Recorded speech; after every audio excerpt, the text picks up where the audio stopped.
Good morning, student. My name is Nitiksha Kadu from your computer department. Okay. Now this is our lecture of software engineering. In our previous lecture, we started our unit 1, that is software development process. Okay. So in our previous lecture, we learn about what is software engineering, and then we learn the process framework, then what is software process. Okay.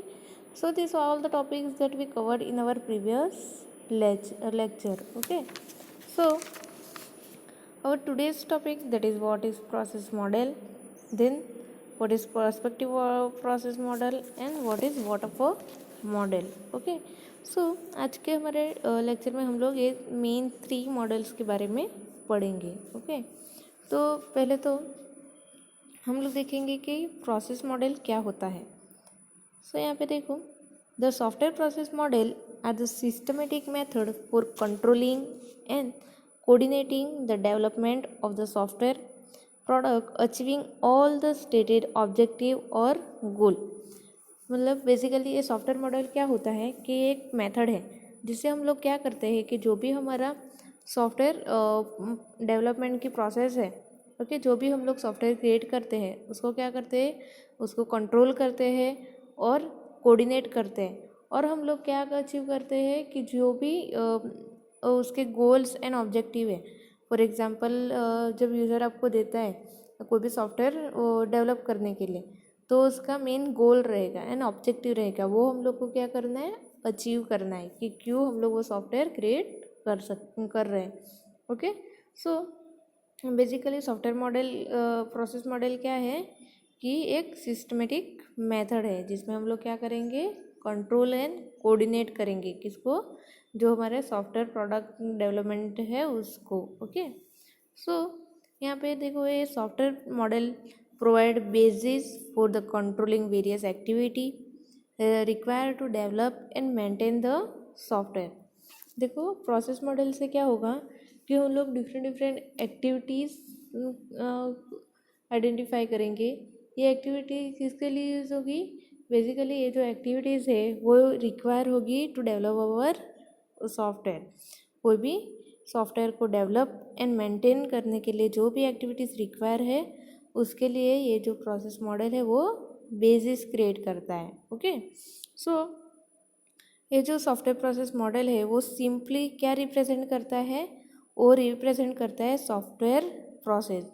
जो software process हम लोग ने हमारे last lecture में हम लोग ने पढ़ा था कि ये सॉफ्टवेयर प्रोसेस क्या है.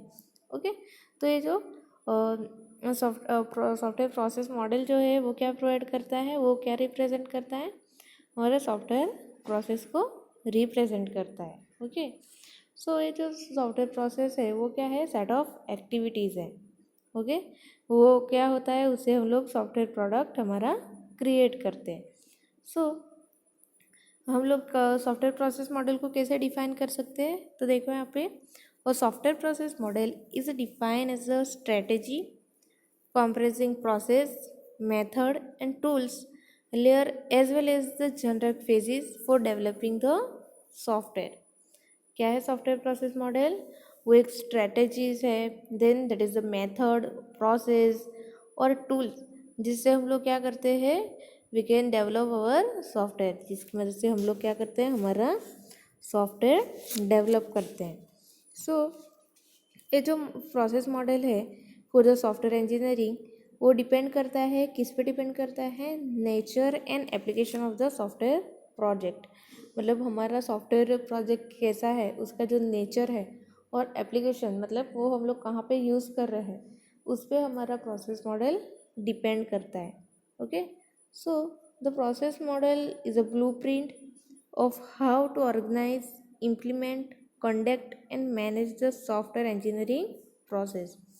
देखो यहाँ पे ये जो प्रोसेस मॉडल है वो क्या है, ब्लूप्रिंट है. उसे हम लोग क्या करते हैं कि we have to organise, implement करना है और मैनेज करता है किसको, सॉफ्टवेयर इंजीनियरिंग की प्रोसेस को.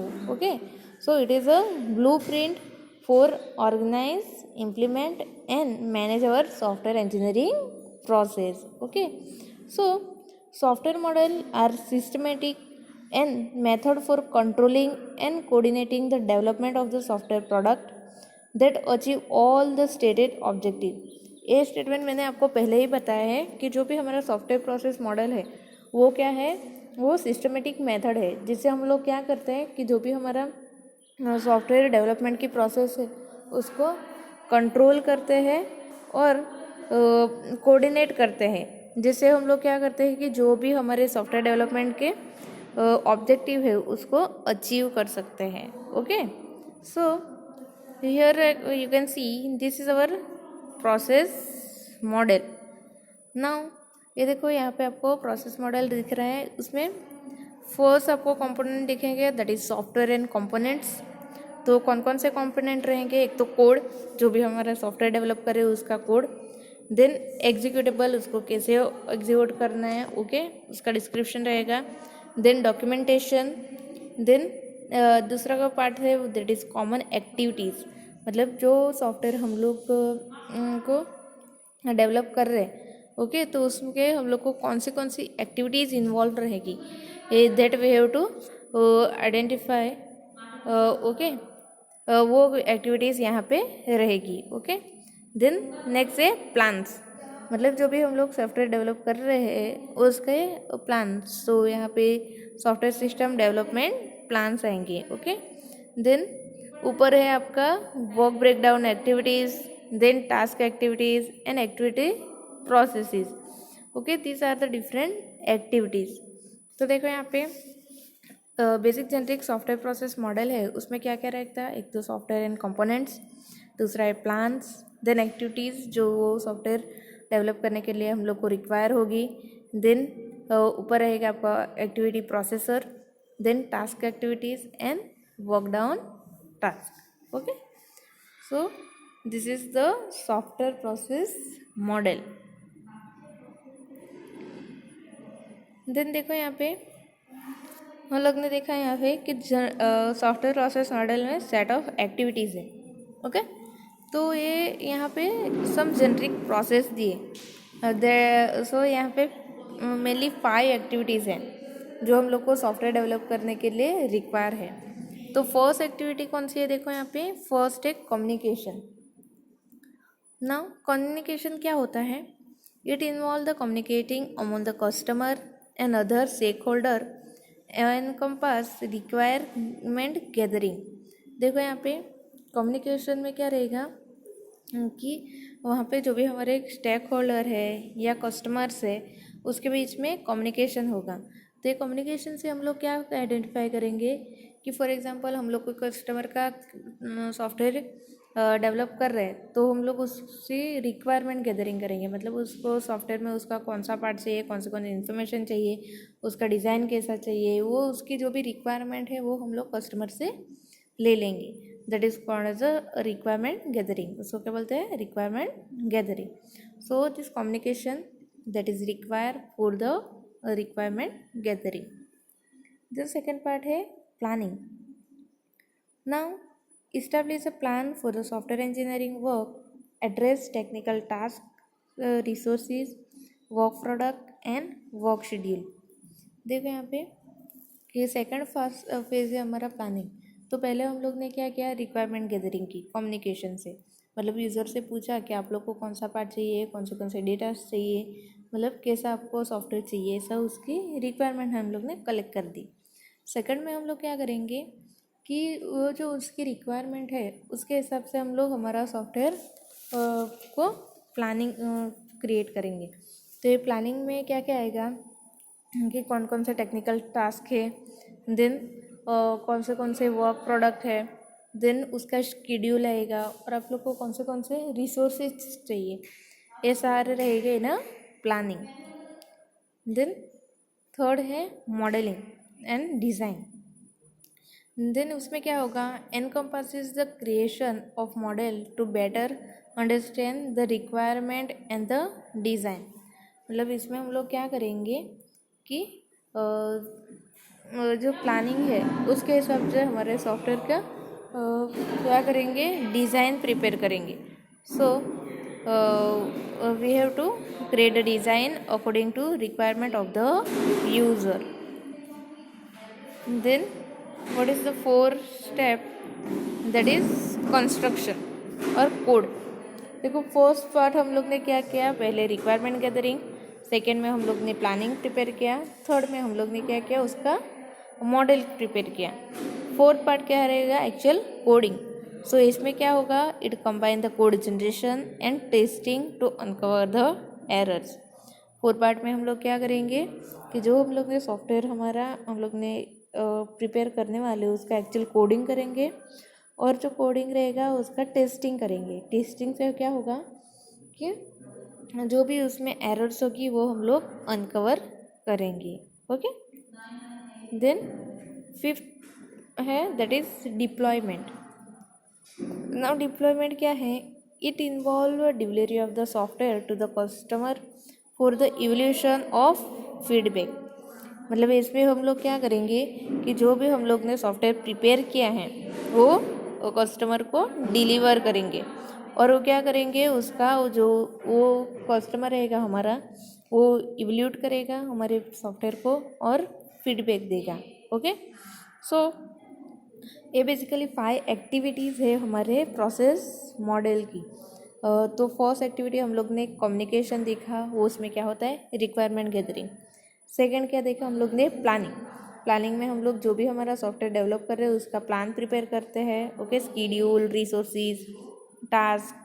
देन मॉडलिंग में क्या होगा कि हम लोग एक मॉडल प्रिपेयर करेंगे और जो भी हमारा सॉफ्टवेयर है उसको डिज़ाइन करेंगे. फोर्थ पार्ट में आता है कंस्ट्रक्शन. उसमें हम लोग जो भी हमारा सॉफ्टवेयर है उसका कोडिंग एंड टेस्टिंग करेंगे. And the fifth that is deployment.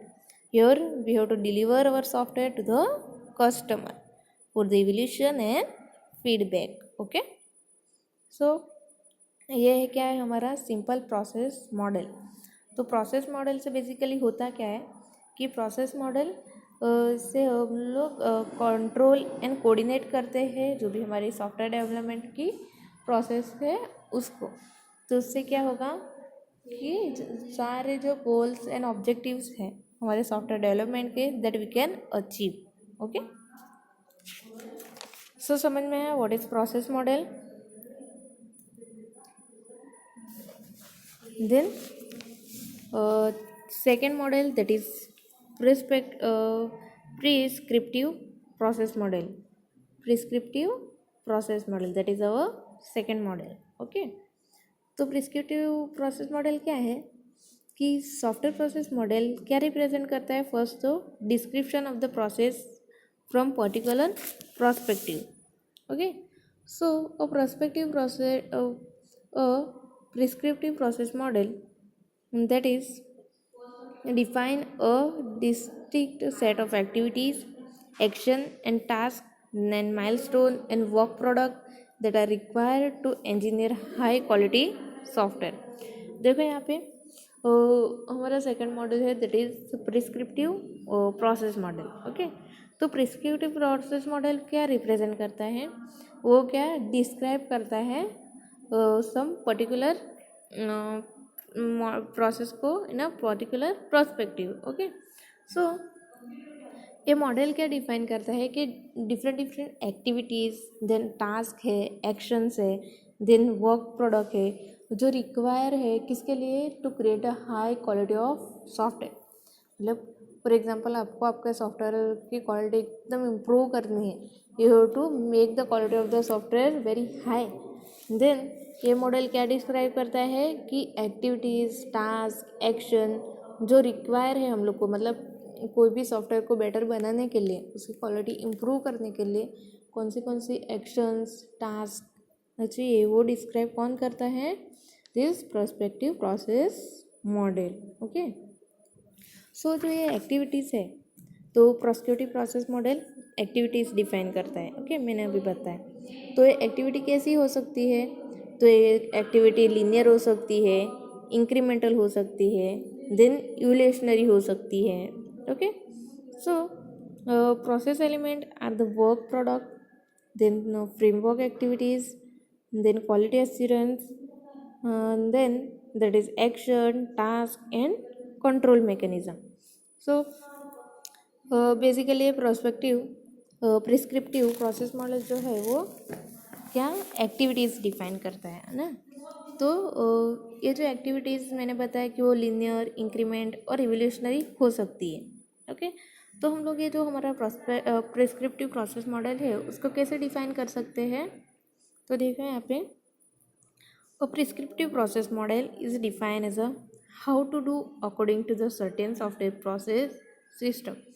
मतलब कैसे हम लोग को हाउ टू डू मतलब कैसे बनाना है, कैसे हमारे सॉफ्टवेयर को प्रिपेयर करना है और डेवलप करना है। सो यहाँ पे वेरियस प्रिस्क्रिप्टिव मॉडल के एग्जांपल दिए हैं। तो फॉर एग्जांपल वाटरफॉल मॉडल है, देन इंक्रीमेंटल मॉडल है एंड इवोल्यूशनरी मॉडल। ये क्या है, एग्जांपल है। किसके एग्जांपल है, प्रिस्क्रिप्टिव प्रोसेस मॉडल के। Okay, so this are the some example of prescriptive process model, that is waterfall model, incremental model and evolutionary model. Okay, तो उसमें से आज हम लोग किसके बारे में पढ़ेंगे, अबाउट अवर वाटरफॉल मॉडल। ए जो वेरियस प्रिस्क्रिप्टिव प्रोसेस मॉडल है उसमें से आज हम लोग वाटरफॉल मॉडल के बारे में पढ़ेंगे। ओके, नाउ आज हम लोग पढ़ेंगे about the waterfall model. Okay, so ये वाटरफॉल मॉडल क्या होता है। Now the waterfall model was the first process model that to be introduced in 1970 by Winston W Royce. Okay, तो ये हम लोग ने देखा कि प्रोसेस मॉडल क्या होता है। तो ये जो वाटरफॉल मॉडल है वो क्या है, वो that is the first process model, और वो कब इंट्रोड्यूस हुआ था, इन 1970। ओके, जो सो पहला मॉडल जो क्रिएट किया था वो कौन सा है, that is our waterfall model. Okay, और the waterfall model illustrates the software development process in a linear sequence flow, since it is also referred to the linear sequential life cycle model। देखो यहाँ पे ये जो waterfall model है इसमें जो software development की प्रोसेस है हमारी, वो कैसे फ्लो होती है, इन अ लिनियर सीक्वेंस, मतलब वन स्टेप बाय स्टेप। तो इसलिए ये जो मॉडल है उसको क्या बोलते हैं, linear sequential life cycle model. Okay, तो उसका मतलब क्या है कि any phase in the development process begin only if the previous phase is completed. देखो यहाँ पे वाटरफॉल मॉडल कैसा है, लीनियर सीक्वेंस है। तो उसका मीनिंग क्या है कि जब भी एक फेज कंप्लीट होगा उसके बाद ही दूसरा फेज स्टार्ट होगा। फॉर एग्जांपल आपका जो मॉडलिंग पार्ट इनकम्प्लीट है तो आप लोग कोडिंग स्टार्ट नहीं कर सकते। मतलब जब आपका मॉडलिंग और डिज़ाइन हो जाएगा उसके बाद ही आप लोग कोडिंग कर सकते। फॉर एग्जांपल हम लोग ने मेन तो 5 एक्टिविटीज़ देखी है ना। पहली कौन सी है, कम्युनिकेशन, देन दूसरा क्या है, कम्युनिकेशन के बाद प्लानिंग आता है, then modelling, construction and deployment. तो जब आपका कम्युनिकेशन हो जाएगा बाद में ही आप लोग प्लानिंग स्टार्ट कर सकते हैं, उसके पहले आप लोग प्लानिंग स्टार्ट नहीं कर सकते। ओके, सो ये जो वाटरफॉल मॉडल है वो कौन सा फ्लो होता है उसमें प्रोसेस का, that is linear sequential flow. Okay, so ये जो वाटरफॉल मॉडल है उसको हम लोग कैसे डिफाइन कर सकते हैं। So this waterfall model is defined as the model of building in stages where one stage is completed before the next stage begin. देखो वाटरफॉल मॉडल में क्या होता है कि उसमें जो मैंने अभी बताया कि एक फेज कंप्लीट हो जाने के बाद ही आप लोग को दूसरा स्टेज स्टार्ट करना है। In waterfall model the phase do not overlap. At the end of each phase a review taken place to check the project in one right path and where is not to continue or discard the project। मतलब ये जो हमारा waterfall model रहेगा उसमें एक stage दूसरे stage के साथ ओवरलैप नहीं होगा। फॉर एग्जांपल आप लोग ने कम्युनिकेशन बाकी है तभी आप लोग ने प्लानिंग स्टार्ट कर दिया, ऐसा वहाँ पे पॉसिबल नहीं है। और हर एक स्टेज कंप्लीट हो जाने के बाद क्या होता है, रिव्यू होता है। कि कैसा रिव्यू होगा उसमें, कि उसमें वो लोग डिसाइड करेंगे कि हम लोग को ये प्रोजेक्ट मतलब प्रोजेक्ट जो है हमारा वो प्रॉपरली वर्क कर रहा है कि नहीं. ओके, वो वर्क कर रहा है तो कंटिन्यू करो, otherwise we have to discard the project और नॉट. ओके, तो हर एक स्टेज कंप्लीट हो जाने के बाद इन वाटरफॉल मॉडल क्या होता है, रिव्यू होता है. ओके, सो ये जो वाटरफॉल मॉडल अप्रोच है, the whole process of software development is divided into separate phases, and in waterfall model typically the outcome of one phase act as input for the next phase sequentially. देखो यहाँ पे ये जो waterfall model है वो क्या है, sequence flow है. तो एक फेज का जो इनपुट आउटपुट रहेगा तो दूसरे फेज के लिए क्या बनेगा, एज अ इनपुट.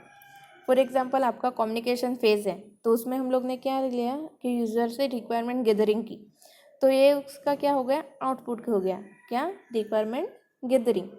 तो ये रिक्वायरमेंट गैदरिंग जो है, जो फर्स्ट फेज था उसके लिए इनपुट आउटपुट था, वो जो सेकंड फेज होगा प्लानिंग, उसके लिए क्या बनेगा, एज अ इनपुट.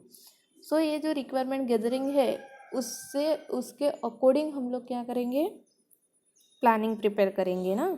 सो ये जो वाटरफॉल मॉडल है वो क्या होता है, उसमें लीनियर फ्लो होता है ऑफ द डिफरेंट स्टेजेस, और ये जो बेसिकली यूज़ होता है फॉर द स्मॉल प्रोजेक्ट और ऐसे प्रोजेक्ट में जिसकी सर्टेन रिक्वायरमेंट नहीं हो.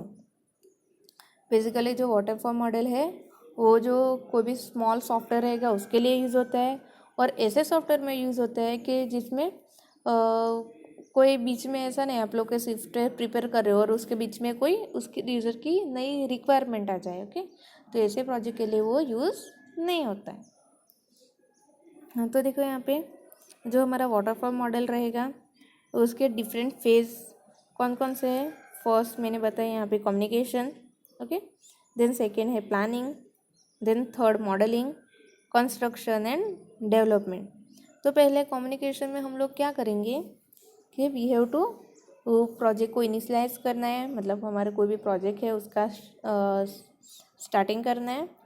फिर हम लोग क्या करेंगे, यूज़र से रिक्वायरमेंट गैदरिंग करेंगे, और ये जो रिक्वायरमेंट गैदरिंग की है वो हम लोग नेक्स्ट स्टेज में पास करेंगे. वो कौन सा फेज़ है हमारा, प्लानिंग.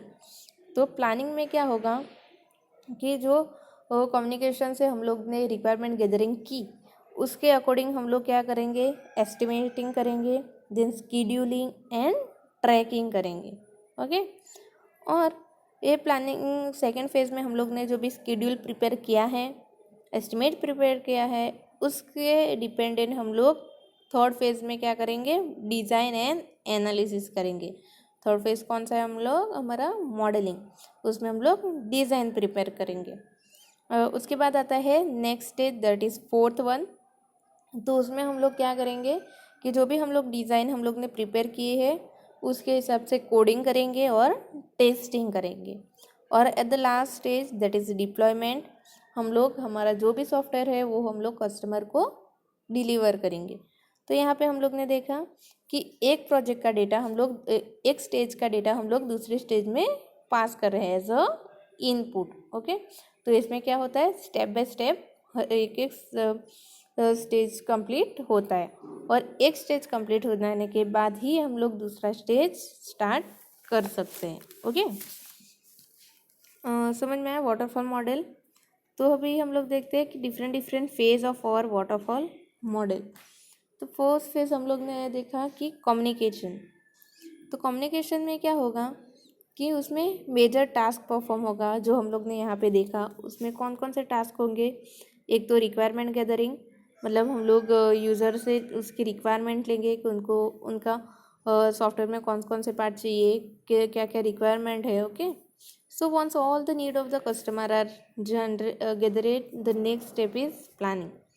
मतलब जब यूज़र से पूरा डेटा हम लोग ले लेंगे, उसके जो रिक्वायरमेंट गैदरिंग वो कंप्लीट हो जाएगी, उसके बाद ही हम लोग नेक्स्ट स्टेप स्टार्ट करेंगे. वो कौन सा है, प्लानिंग.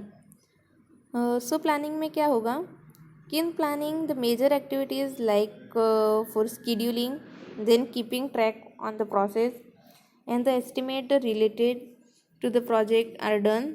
सो इससे क्या होगा, प्लानिंग में मेजर एक्टिविटीज़ कौन कौन सी है।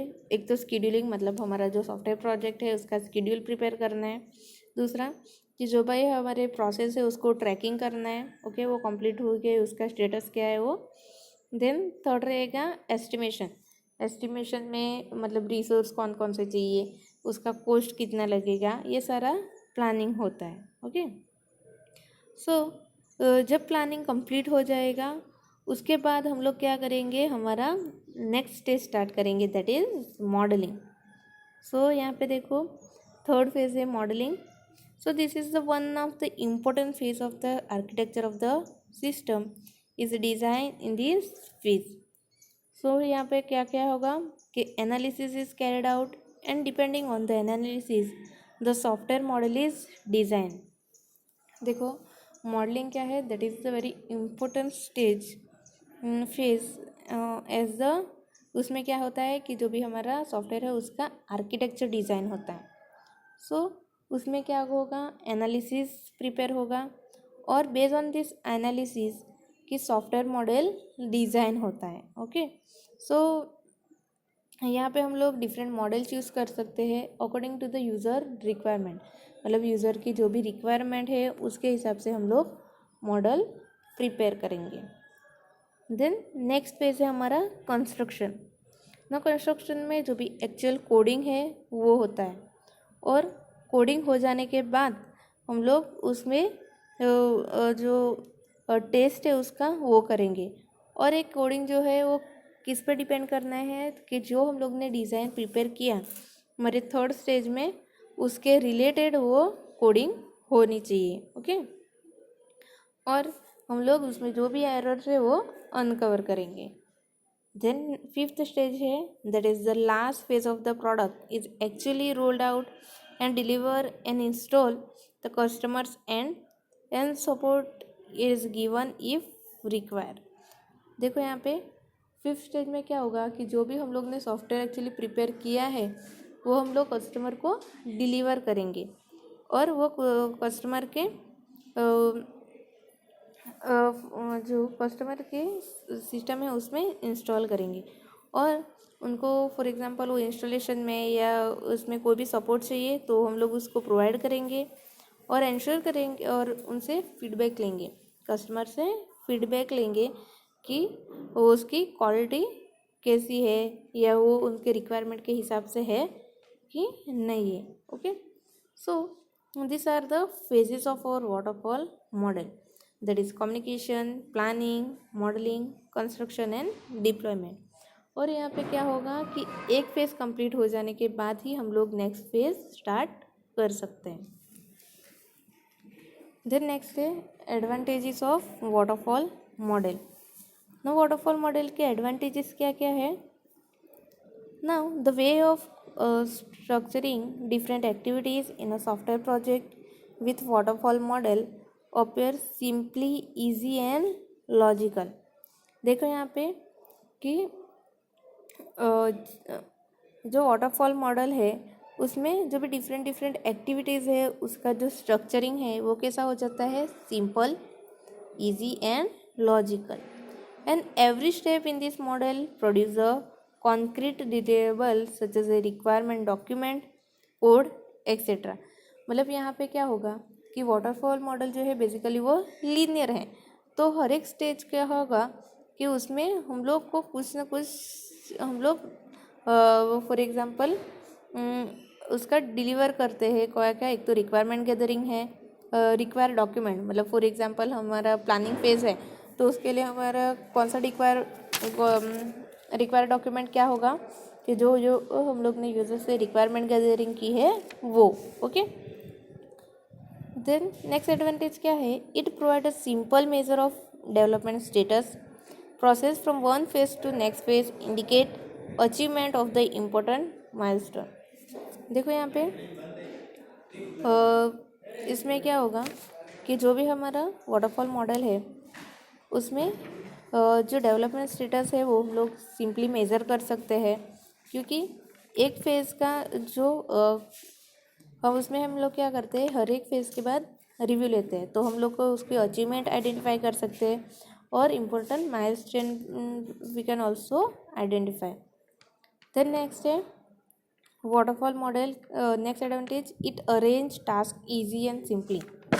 देखो जो हमारा वाटरफॉल मॉडल है उसमें लीनियर फ्लो होता है, तो उसमें हम लोग जो भी टास्क है उसको easy and simply manage arrange कर सकते हैं. Okay, so these are the advantages of our waterfall model.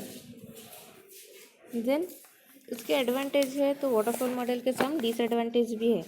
तो कौन से डिसएडवांटेज है? The first one is in waterfall model there is the difficult of accommodating change after the process is underway, so does not support iteration, so change can cause confusion. मतलब देखो यहाँ पे waterfall model में क्या होगा, वो sequence flow करता है. तो फॉर एग्जांपल आपके 2 फेज कंप्लीट हो गए, उसके बाद यूज़र ने कोई नई रिक्वायरमेंट दी है. ओके, तो आपको ऐसा कोई उसके सॉफ्टवेयर में आपको चाहिए, तो ये जो यूज़र की रिक्वायरमेंट है उसको हम लोग चेंज नहीं कर सकते, क्योंकि जो है कभी ऐसा चेंजेस आता है, so it create a confusion. Okay, then it has a high amount of risk and uncertainty. Waterfall model में रिस्क ज़्यादा है और अनसर्टेनिटी भी ज़्यादा रहेगी. Then it require the customer patience because a working version of the program does not occur until the final phase. देखो यहाँ पे वाटरफॉल मॉडल में क्या होगा कि एक फेज कंप्लीट हो जाने के बाद ही दूसरा फेज स्टार्ट होता है, तो it require the customers patience. क्यों? क्योंकि इसमें क्या होगा कि एक फेज कंप्लीट हो जाने के बाद ही दूसरा फेज स्टार्ट होता है, तो यूज़र को फाइनल जो सॉफ्टवेयर है वो हर एक फेज कंप्लीट हो जाने के बाद ही उनको मिलेगा, उससे पहले हम लोग उसको डिलीवर नहीं कर सकते. Then it is a poor model for long and ongoing project. देखो पहले ही मैंने आपको बताया था कि जो वाटरफॉल मॉडल है वो बेसिकली यूज़ होता है फॉर द स्मॉल प्रोजेक्ट. तो ऐसे प्रोजेक्ट है जो एकदम वेरी लॉन्ग है और जो कंटिन्यू चलते रहते हैं ऑनगोइंग प्रोजेक्ट, उसके लिए हम लोग वाटरफॉल मॉडल यूज़ नहीं कर सकते. So these are the certain disadvantages of our waterfall model.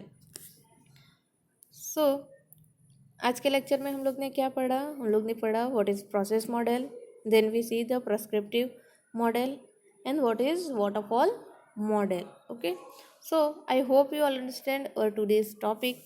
Thank you.